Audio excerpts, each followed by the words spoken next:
ఐబొమ్మ వెబ్‌సైట్‌ని నడిపించే వ్యక్తి అరెస్ట్ అయ్యాడు. అయితే అతని గురించి కొందరు 'ఠాగూర్' సినిమా రేంజ్‌లో ఎలివేషన్స్ ఇస్తే, ఇండస్ట్రీ వాళ్ళేమో ఇండస్ట్రీకి పట్టిన దరిద్రం, విలన్ అని అంటున్నారు. అయితే ఈ వీడియో మొత్తం చూసి మీరే కామెంట్స్ చేయండి. మనందరికీ ఐబొమ్మ వెబ్‌సైట్ గురించి తెలిసిందే కదా! ఈ వెబ్‌సైట్‌ని నడిపించే వ్యక్తి పేరు రవి.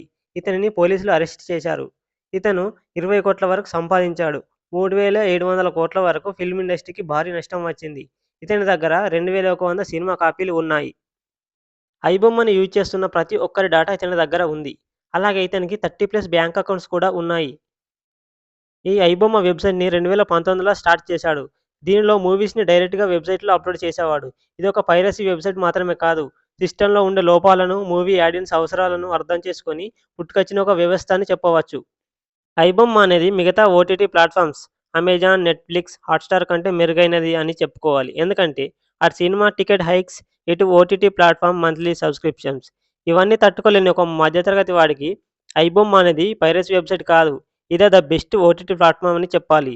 కానీ దీనివల్ల కొన్ని బెట్టింగ్ యాప్స్ ప్రమోట్ చేస్తున్నాడు. దీనివల్ల మన పర్సనల్ డేటా పోతుంది. ఎన్నో క్రైమ్స్ జరుగుతాయి. అయితే ఇంత పెద్ద సామ్రాజ్యాన్ని నడుపుతున్న రవి అసలు ఎలా పట్టుబడ్డాడంటే తన భార్య విడాకుల విషయంలో తిరిగి వచ్చాడు. తన భార్యనే పోలీసులకి ఇన్ఫర్మేషన్ ఇచ్చింది అని కొంచెం బజ్ నడుస్తుంది. అయితే ఐబొమ్మ రవి అరెస్ట్ అయ్యాడు. ఇక పైరసీ పని అయిపోయిందా అంటే అప్పుడే అయిపోలేదు. ఇప్పుడే మొదలైంది. ఇష్టం వచ్చినట్లు టికెట్ రేట్లు పెంచి మూవీస్‌ని రిలీజ్ చేస్తున్నంత కాలం ఇలాంటి ఐబొమ్మ వెబ్‌సైట్‌లు వస్తూనే ఉంటాయి.